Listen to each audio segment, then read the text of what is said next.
8:07 ya está con nosotros Federico Berrueto, como siempre, la recomendación de siempre, sígalo, le pone @Berrueto y lo puede seguir en las redes sociales. Federico, buenos días, qué gusto verte. Muy buenos días, me da mucho gusto verles. No, hombre, al contrario. Oye, Federico, difícil la situación, ahorita que estábamos escuchando a Gert Manero, qué difícil la situación de la presidenta en estos momentos, ¿no? Pues yo diría la del país, porque el problema es que el problema de los desaparecidos se da un diagnóstico atroz. Sí. Y lo que hemos dicho aquí, vivimos en guerra civil.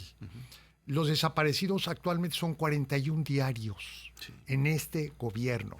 Y a mí algo que me preocupa es que estemos muy en la idea de mirar al pasado con una suerte de encono por lo que se hizo muy mal y que es imputable, sin duda alguna, al expresidente López Obrador, y que no atendamos el presente. Sí. Y el presente es lo que tenemos que ver. Y en el caso concreto, creo que hay dos temas. Uno, el específico, o sea, qué sucedió ahí, hacer una investigación. Claro. Estuvo muy cuidadoso el fiscal, como debe ser todo fiscal, sobre todo con el precedente de lo que sucedió en Ayotzinapa, donde el procurador terminó finalmente en la cárcel. Me refiero yo a Murillo Karam. Y él fue muy, muy cuidadoso en sus palabras, sobre todo para no ir construyendo una versión que después se le vuelva en contra. Y a lo que hizo, pues a lo que estaba muy al alcance, ver la negligencia criminal por parte de las autoridades de Jalisco. Claro. Pero bueno, ese es, digamos, el caso concreto y podemos decir muchas cosas a partir de la especulación, de la reflexión o incluso de la evidencia. Pero hay otra reflexión que merece y es los desaparecidos en general. Sí, porque subieron los desaparecidos, bajaron los homicidios dolosos, pero subieron los otros, ¿no? Sí, y además casos como este son muchos. Sí. ¿Por qué? Porque al estar este país en guerra, los grupos de narcotraficantes tienen ejércitos. No son bandas, o sea, no son pandillas, no son pandillas. Entonces, estás hablando, se han dado ahí cifras de 50,000, 40,000, que ya te van dando una idea precisamente de un reclutamiento a través de todos los medios, voluntario e involuntario, con engaños o con la promesa de enriquecer a quienes se incorporan a la actividad criminal. Pero aquí lo que yo quiero ver más que todo es el problema en su conjunto. O sea, que este drama nos da oportunidad de enterarnos, de darnos por advertidos, porque creo que el principal problema que ha habido en el país ha sido la complacencia. Sí. Es decir, normalizamos la violencia y la criminalidad como pues, algo que ya llegó para quedarse y pues hay que aguantarse. No, algo tiene que hacerse para resolverlo. A mí lo que me preocupa mucho es que cómo se dobló la opinión crítica en torno al presidente. Y escribes hoy algo muy interesante al respecto. Sí, bueno. Léalo, oye, escribió lo que se llama ironía de opinadores. Sí, a la ironía a la que me refiero es que los que normalmente escriben a favor del régimen son reservones, dicen, no, hay un problema muy serio, se hicieron muy mal las cosas y lo que está proponiendo la presidenta, pues hay que examinarlo con cuidado. Mientras que o muchos de los que eran críticos están aplaudiendo por fin, a diferencia de López Obrador, la presidencia, como que están más en la idea de que quieren ver en la presidenta una ruptura con Andrés Manuel López Obrador, o sea que los mueve pero por atender el pasado desatienden el presente. Aquí hay cosas muy, muy concretas. Por ejemplo, el presupuesto que promovió la presidenta de la República en materia de desaparecidos prácticamente disminuyó a una cantidad muy, muy importante. Es decir, no está en su prioridad los desaparecidos, al menos hasta originaria. Hace 4 días, ¿no? Exactamente. Y otra cosa también, la actitud que ella ha asumido respecto a las madres buscadoras, ha sido igualmente, quizá no con la insolencia, porque Andrés Manuel era muy frontal, era muy grosero, era muy majadero.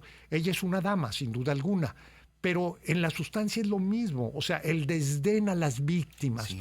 Su reacción el viernes, cuando se presenta, salió a defender a Andrés Manuel. Sí, a mí es algo que yo no logro entender. Bueno, ha sido el error mayor desde mi punto de vista, porque revela, primero, que los instintos de la presidenta pues no están del lado de la sociedad, porque el problema de los desaparecidos es un problema nacional, no es un problema del gobierno, es un drama colectivo. Y por otro lado... ¿Hablas de sus instintos? Sí, de su instinto es fundamental. Primer reaccionar. Y además es político, es defender el proyecto, porque el proyecto se llama Andrés Manuel López Obrador. Sí, claro. Y se le ve a ella molesta por el reclamo, cuando en realidad hay un justificado reclamo, y desde luego Andrés Manuel la pasa muy mal. ¿Por qué? Porque se equivocó de principio a fin por la manera como manejó los problemas de violencia en México. Pero bueno, y el otro tema que se ve parte, que no entiende que su gobierno también está reproduciendo las condiciones que llevan a la indignación y a la condena, pero sobre todo al problema. Por ejemplo, no tenemos Comisión Nacional de Derechos Humanos. Aquí era para que la Comisión Nacional de Derechos Humanos estuviera haciendo una investigación, tuviera no ha aparecido en ningún lugar. No existe. No existe ni en ese ni en otros problemas. ¿Por qué? Porque decidió en este gobierno ratificarse a la presidenta de la Comisión Nacional de Derechos Humanos. Bueno, con esto lo que quiero decir es lo siguiente, que si en este país no tenemos una posición crítica, si no hay una independencia por parte de los medios de comunicación, de los opinadores, de los editoriales, de los que crean opinión y se alinean al gobierno, vamos a tener la normalización de los peores problemas que estamos teniendo. Yo hablaría de dos concretamente. Uno, la violencia, y por otro lado, pues la autocracia. Sí, claro. Es decir... ¿Qué es la autocracia para los que nos escuchan? Mira, la autocracia es un concepto que tiene que ver con la intolerancia. Tiene que ver con la mentira. O sea, cuando yo digo una cosa que no es cierta y además la impongo, y no nada más la impongo, los demás empiezan a reproducirla y darla como válida. Pongo un ejemplo para que se entienda. Se bajaron las cifras de homicidios, 15%. Y es una mentira, ¿por qué? Porque estoy excluyendo los desaparecidos. Si yo incorporo a los desaparecidos, entonces aumentaron los homicidios.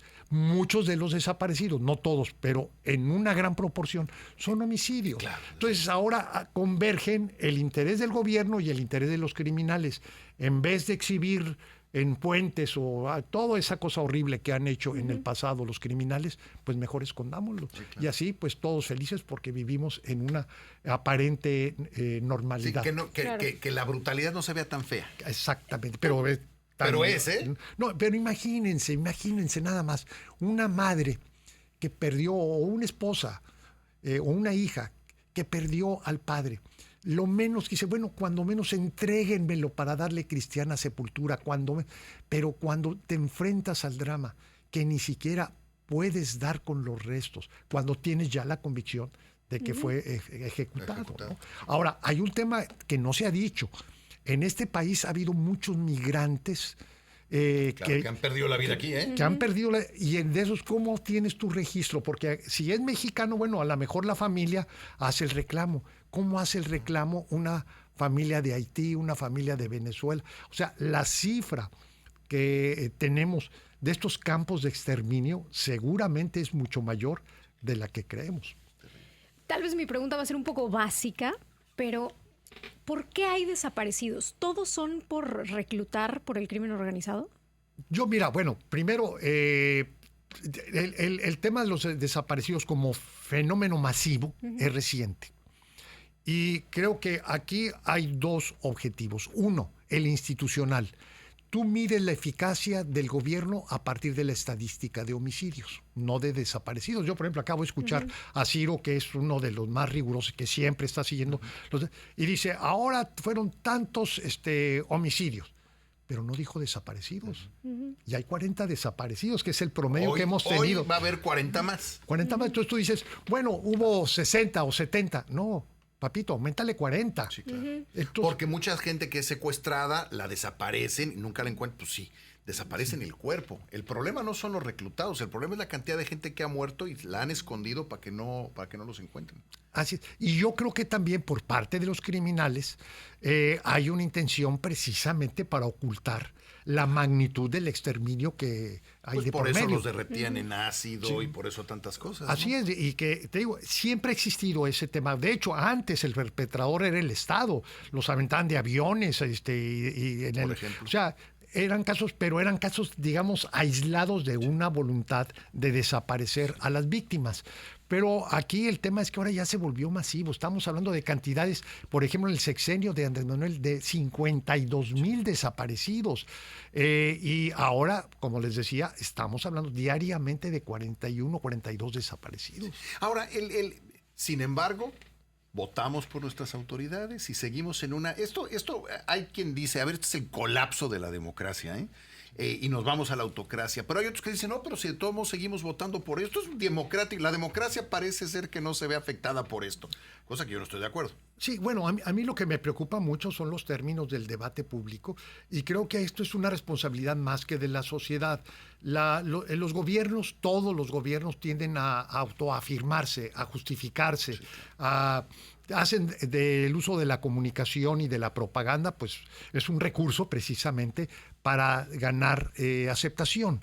El problema está en cuanto a que la dimensión de la sociedad no alcanza a cumplir una tarea de escrutinio. Es decir, si quien me está gobernando a mi nombre porque yo lo elegí y además yo lo mantengo porque yo pago impuestos, entonces eso a mí me da derecho para saber cómo lo estás haciendo. Claro. Y esta es una responsabilidad que fundamentalmente realizan los medios de comunicación, no solamente los medios de comunicación, las organizaciones civiles, las representaciones de empresarios, etcétera, etcétera.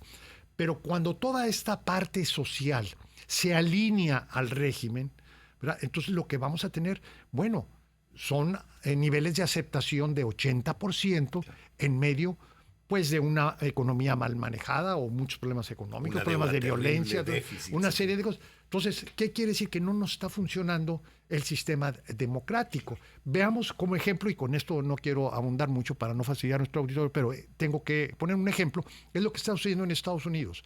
Trump se está equivocando en muchas cosas. Bueno, actualmente la mayoría de los norteamericanos no está a favor de él. Exacto, y están los números, ¿eh? Y están una parte de los medios también haciendo su tarea de decir, bueno, ¿cómo estás haciendo tu trabajo? ¿Cuáles son tus decisiones? ¿Por qué esto? ¿Por qué el otro? Etcétera.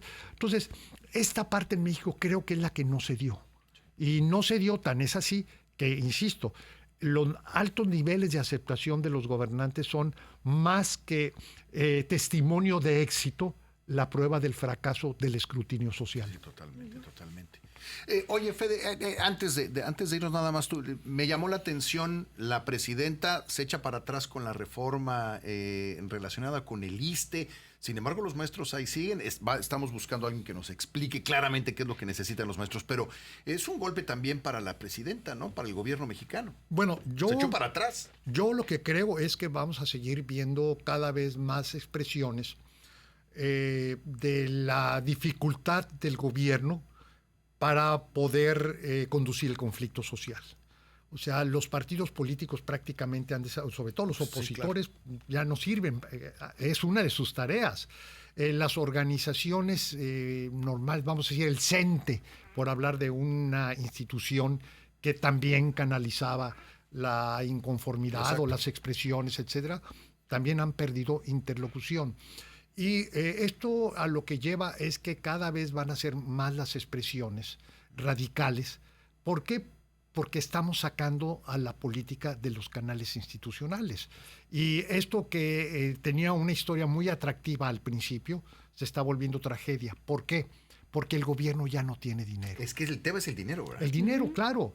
O sea, si tú cambias los términos de jubilación o de aportación de los trabajadores a la institución que les da pensiones o servicio médico, ¿verdad? Y les dices, ahora vas a pagar más, y sí, ¿por qué te voy a pagar más?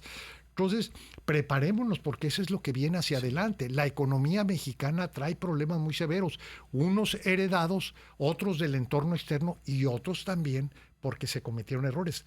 Por ejemplo, la reforma judicial debió pararse porque generaba incertidumbre a los inversionistas. Por eso no Pero están invirtiendo. el concurso de todas estas cosas lo que te lleva es que es posible que México tenga recesión este año y el próximo. Ese es uno de los escenarios.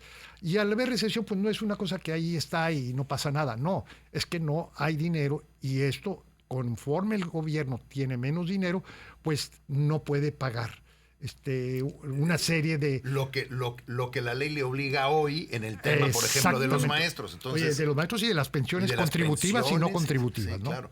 O sea, es un problema de dinero, el gobierno se está quedando sin dinero, está tratando de arreglar las cosas haciendo reformas a las reglas y los afectados dicen no. Exactamente. Y oye, pero es que no tenemos dinero, pues eso es problema tuyo. Yo no quiero que me atrase 5 años la edad de jubilación. Yo ya tengo mi plan para jubilarme en 1 año. Ahora me dices que voy a tener que esperar 6 más. No. Entonces, ese es el así es, porque es muy fácil construir consenso cuando regalas dinero y pides a cambio nada. Pero cuando para ordenar tu economía tienes que pedirle a la gente... Más impuestos, mayor aportación. Es donde empieza las cosas a complicarse. Es una situación complicada. Federico, como siempre, muchas gracias. Muchas gracias. Muchísimas gracias, son ustedes muy amables y saludo al auditorio por su amable conducto. Muchísimas gracias. Sígalo. Acuérdese de seguir a Federico Berrueto. @Berrueto es como se le debe de seguir.